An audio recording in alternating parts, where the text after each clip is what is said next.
नमस्कार, insider live देख रहे हैं आप। देखिए, बिहार में भरत तिवारी का एनकाउंटर का मामला बढ़ते जा रहा है। पुलिस वाले निलंबित हुए, सस्पेंड हुए, लेकिन इसके बावजूद पुलिस पर सवाल उठ रहे हैं। अपनी ही सरकार पर एनडीए के नेता सवाल उठा रहे हैं। ये तो आप देख ही रहे हैं कि किस तरीके से सुर बदल रहे हैं।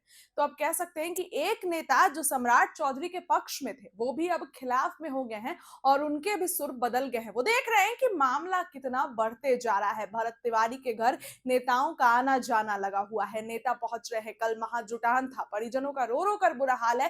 पुलिस वालों पर एफआईआर के बावजूद उनका गुस्सा शांत नहीं हो रहा। और कैसे शांत होगा, जवान बेटे को उन्होंने खो दिया।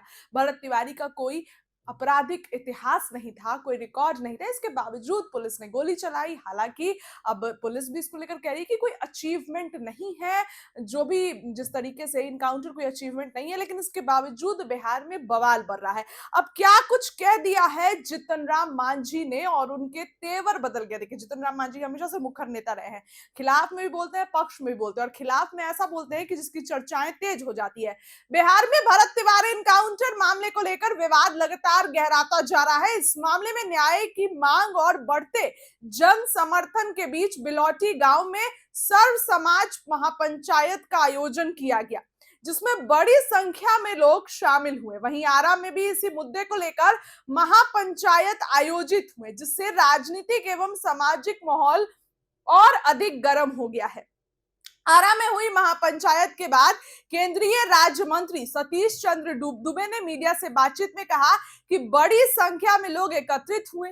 उन्होंने कहा कि मामले से जुड़े सभी पुलिस अधिकारियों और कर्मियों के खिलाफ एफआईआर दर्ज कर ली गई है और जांच प्रक्रिया जारी है। उन्होंने कहा कि जो भी दोषी पाया गया उसके खिलाफ कानून के मुताबिक कड़ी से कड़ी कार्रवाई की जाएगी और किसी को भी बख्शा नहीं जाएगा। इस मामले पर पटना में केंद्रीय मंत्री जितन राम मांझी ने प्रतिक्रिया देते हुए क्या कहा। उन्होंने कहा कि इस विषय पर फिलहाल उनकी कोई टिप्पणी करना उचित नहीं होगा, क्योंकि मुख्यमंत्री सम्राट चौधरी पहले ही न्यायिक जांच के आदेश दे चुके हैं। उन्होंने कहा कि इस समय कोई भी बयान जांच प्रक्रिया को प्रभावित कर सकता है, इसलिए सभी को संयम रखना चाहिए। उन्होंने कहा कि रामकृपाल यादव ने कहा कि जांच के बाद ही सच्चाई सामने आएगी और दोषियों पर सख्त कार्रवाई होगी। वहीं बिहार सरकार के सहकारिता मंत्री रामकृपाल ने भी इस पूरे मामले पर प्रतिक्रिया दी। जैसा कि मैंने बताया, अब जितन राम मांझी के लेकिन सुर बदल गए, क्योंकि पहले वो ये बोल रहे थे कि इनकाउंटर सही हुआ है, पहले वो इसके पक्ष में थे, लेकिन अब उनके तेवर बदल गए।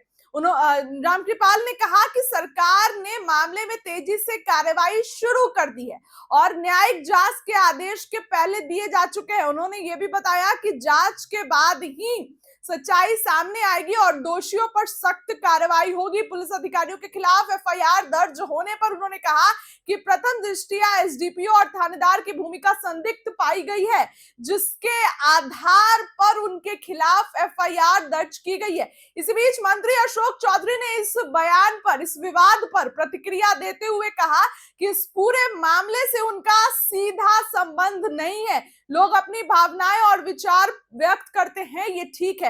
अब इस मामले की जांच तेज कर दी गई है। क्या कुछ होगा आपको बताएंगे। फिलहाल इस खबर के लिए इतना ही। बहुत बहुत धन्यवाद।